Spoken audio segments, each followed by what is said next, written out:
Nairobi Governor Johnson Sakaja, the Secretary to the Cabinet, Mercy Wanjau, as well as former KEMSA acting CEO, and that is Andrew Mulwa, are among those who've sworn affidavits against Deputy President Rigathi Gachagua. That's right. Now, the affidavits will be heavily relied on by Kibwezi, West Member of Parliament. That's right.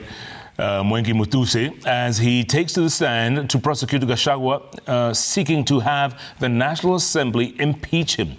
Let's get more from our very own Stephen Little.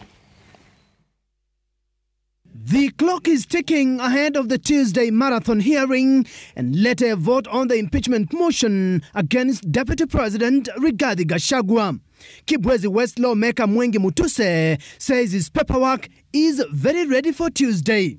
Gachagua is faced with accusations of infiltrating the Kenya Medical Supplies Agency KEMSA and was involved in the KEMSA 3.7 billion shillings irregular procurement of malaria nets both directly and through proxies.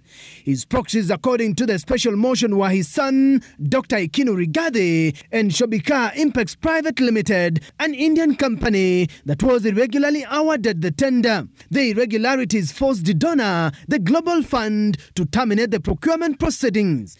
In an affidavit by then acting KEMSA CEO Andrew Mulwa, he notes that on or around 11 July 2023, Deputy President Gachagua called him from his mobile phone number and pressured him to surrender to his proxy the original bid bond submitted by Shobika Impex Limited for the tender.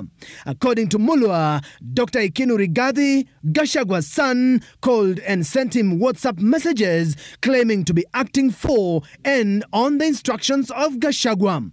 The then KEMSA boss says in his affidavit filed in Parliament that the calls from Gachagua were aimed at interfering with the investigations and covering a procurement irregularity in which Shobika Impex Limited, which was His Excellency Rigathi Gachagua's proxy in the tender, had belatedly sneaked the bid bond into its tender. He further says that given the status, power, threats and influence of the people involved in the irregularities surrounding the procurement of the treated mosquito nets, he was constrained to surrender the original bid bond. He says, quote, "I was caught in a tricky situation as there was nothing much I could do as a junior government officer against the sitting Deputy President of the Republic of Kenya." Nairobi Governor Johnson Sakaja has also filed an affidavit against Gachagua. In the Sakaja affidavit, it says that on or around 20th September 2024, Gachagua, recklessly unmindful of the high calling and dignified status of the office of the Deputy President, unlawfully interfered with the running of Nairobi City County Government by holding a public rally in which he incited citizens against lawful directives of the Nairobi City County Government on the planning and management of markets. He further notes that Gachagua had previously interfered with the Nairobi County management of traffic within the city, especially the relocation of matatu terminals through ethnic incitement. Secretary to the Cabinet, Mercy Wanjau, also filed her testimony of how DP Gachagua has been contradicting positions and policies issued at the Cabinet level. In her affidavit, the Secretary to the Cabinet says the Nairobi River Regeneration Policy that Gachagua has been opposing on ethnic grounds was passed by the Cabinet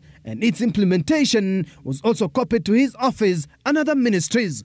The hearings of the impeachment motion is scheduled for Tuesday, with Gachagua set to defend himself. Stephen Letos, Citizen TV.